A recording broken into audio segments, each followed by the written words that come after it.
Hi everyone, welcome to Sindhu's vlogs. ఈరోజు నేను చెప్పబోయే టాపిక్ ఏంటంటే, ఆయిల్ వేసిన తర్వాత కళాయిలు అనేవి జిడ్డుగా ఉంటాయి అన్నమాట.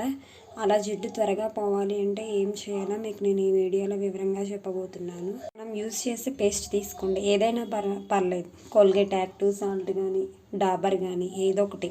పేస్ట్ని కొంచెం కళాయిలో వేసుకోండి. ఇలాగా వేసుకున్న తర్వాత ఇలా మొత్తం అంతా అప్లై చేసేయండి.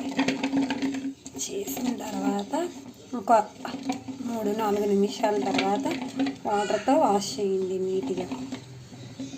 ఇలా చేయడం వల్ల జిడ్డు అనేది త్వరగా పోతుంది.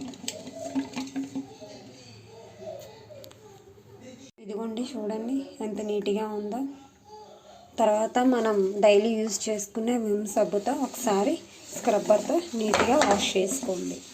మీరు కూడా మీ ఇంట్లో ఇలాగే జిడ్డు మరకలతో ఇలా ఉన్నట్లయితే మీరు కూడా ఇలా ట్రై చేసి చూడండి.